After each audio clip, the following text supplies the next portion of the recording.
আমি ছিলাম ধরো বাড়িটা ছিল ওই ওখানটায় আমি যে মানে আমি সামনে জানি যে আমার স্ত্রী চলে গেছিল এরকম কোনটা শুয়ে আছে।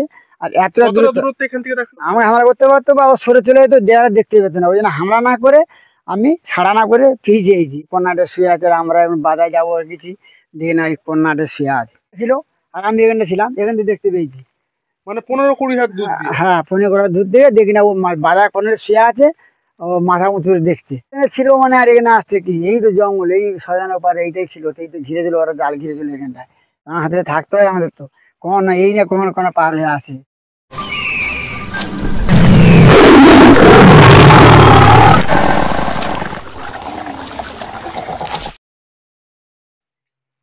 এই মুহূর্তে আমরা রয়েছি মইপিঠ শনিবারের বাজার থেকে ভেতরে, অর্থাৎ একেবারে নদী তীরবর্তী অঞ্চল আর সুন্দরবন লাগোয়া এলাকা।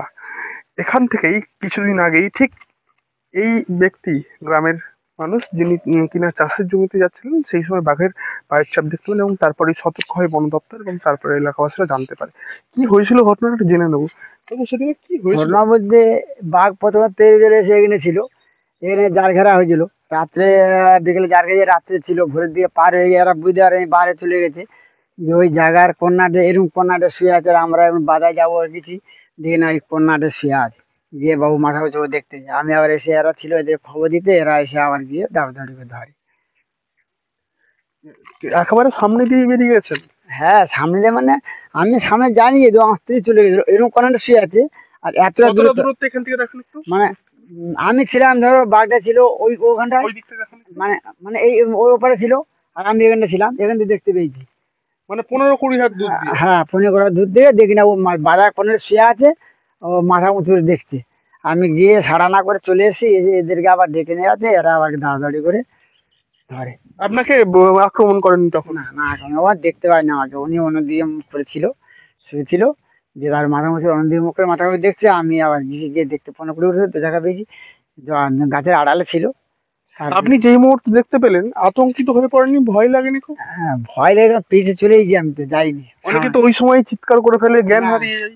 চিৎকার করলে কি হতো জানেন চিৎকার হ্যাঁ। করলে ওরা যেটা দেখতে পেত না আমি চিৎকার করলে ও চলে সরে চলে যেত। বা এরা আপনাকে হামলা করতে পারে। আমি হামলা করতে পারতো বা ও সরে চলে যেত যারা দেখতে পেত না ওই জন্য হামলা না করে আমি ছাড়া না করে ফিরে এসেছি এসে এদেরকে ডেকে নিয়ে তাদেরকে গিয়ে জানালেন? এবার এখানে ফরেস্ট ডিপার্টমেন্টের লোক ছিল। হ্যাঁ আমাদের স্থানীয় লোক ছিল এদেরকে জানার ডেকে নিয়ে গেলাম নিয়ে গিয়ে দেখাতে ওরা আবার দাঁড়াদাঁড়ি করে একটা রল ছিল রলের উপর গিয়ে সিধা আর কি ধরেছে জাল ঘিরে আবার। আপনার মাধ্যমে প্রথম জানতে পারে ফরেস্ট অফিসাররা? ফরেস্টার অফিসার আমার মাধ্যমে প্রথমে জানতে পারেনি। প্রথমে জানতে পেরেছিল একটা ছেলে সকালবেলা ও দুটোর টাইমে ও আসে এখানে কিছু ছাগলের খাদ্য আনতে গাছপালা ভেঙে আনতে এসে যখন জিরিঘাটে যায় দেখে না ওই জিরিঘাটে একটা ফুল গাছ আছে কোনাটা ঘুরে যাবে ওখানটা দূরে শুয়ে আছে। ও দেখে গিয়ে যখন বলেছে তখন ওই বিকালে ফরেস্টার খবর টবর দিয়ে এখানে জাল ঘেরা হয়েছিল। জাল ঘেরে লোক ছিল সারা রাত 3টে পর্যন্ত দেখে জালের ভেতরে আছে 3:15-20 মিনিট দেখেছি যে জালের ভিতরে আছে। তারপরে কোন বের শুয়ে পড়েছে কোন বেরিয়ে গেছে আর বুঝতে পারেনি এরা জানে জালের ভিতরে আছে। এরা লক্ষ্য করে জেগে আছে। সকালবেলা আমি ওই 9টার দিকে ওই জায়গাতে যাবো বলে ওই গেছি আর কি এখানে আমার স্ত্রী চলে গেছে কোলতে ওই হাত 10 দূরতে চলে গেছে।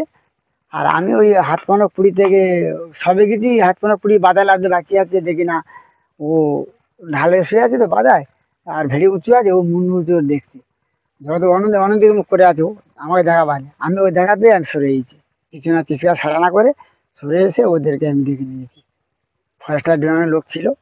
হ্যাঁ ওদেরকে ডেকে স্থানীয় লোক ছিল ডেকে নিয়েছি গিয়ে দেখাতে ওরা আবার দাঁড়াদাঁড়ি করে ওরা চিৎকার করতে ও সরে চলে গেছে।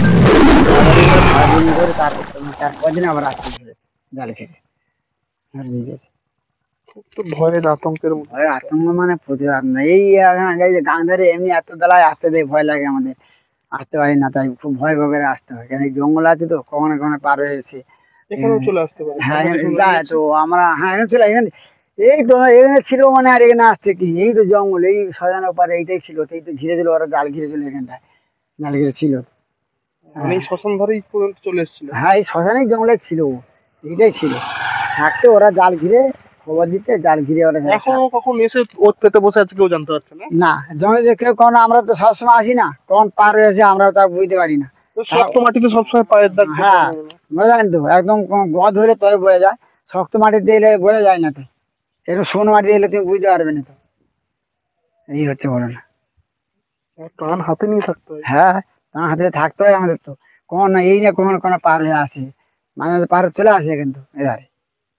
মূল জীবিকা আপনাদের কি কাজ টাজ করেন আপনি? আমরা কাজ আর করি বলতে আমাদের জীবনে গ্রামে নদীতে ইনকাম করে খেতে হয়, মিন ধরে কাঁড়া ধরে এইভাবে করতে হয়। যান নদীর ওই পারে যান, নদীতে সুন্দরবনের ভেতরের দিকে যান। হ্যাঁ, নদীতে যাই আমরা। নদীতে গিয়ে মাছ কাঁকড়া ধরি। এখন এই মিনজাল জাল পাতি। এখন নদীতে ওধারে কাঁকড়া আড়া ধরতে যাই না সেরকম। হ্যাঁ, এই দক্ষিণে সিজন হলে তখন যাই। সে সিজনে আমরা যাই না। বাঘের চেহারা কেমন দেখলেন ওই দিন? বাঘের চেহারা কিরকম আর বাঘের চেহারা প্রথমে দেখতে পুরো যেরকম কুকুর ওরা দেখতে। ওরা মানুষ দেখলে ফুলে মানে সে বিশাল। গা ফলাই? হ্যাঁ, গা ফুলে বিশাল হয়ে যায়। তখন দেখলে মানুষের ভয়ঙ্কর ভয় আসে রূপ দেখলে। চেহারা কেমন? খেতে না পেয়ে এইদিকে চলে এসছে নাকি? না, চেহারা খেতে নয়। আবারে ফসল ডিপার্টমেন্ট থেকে ধরো বাইরে থেকে নিয়ে ছাড়ছে। বাইরে তো জঙ্গলে তো ফাঁকা। যেমন তোমার ইয়েতে আম দিকে বাইরের দিকে হ্যাঁ, যেরকম জঙ্গল ফাঁকা ওইদিকে, এদের জঙ্গল তো ঘন। বাইরে থেকে নিয়ে এসে এদের ছাড়তেছে, ওইগুলো দিয়ে পার হচ্ছে। খেতে না পেয়ে বাইরে আবার জঙ্গল ঘন পাগলা ঘন যখন তো বলতে পারছে না, খেতে পারছে না, তখন ওরা এসে এইভাবে গ্রামের দিকে ঢুকে যাচ্ছে। ঢুকে যাচ্ছে গ্রামে। এই হচ্ছে ঘটনা। আপনার পুরো নাম? আমার নাম ঝড়ু রঞ্জিত। ঝড়ু রঞ্জিত। আমার বাড়ি এইখানটা, এই যে পাড়ার বাড়িটা। এটা হচ্ছে আলে ডানাতে পড়ে।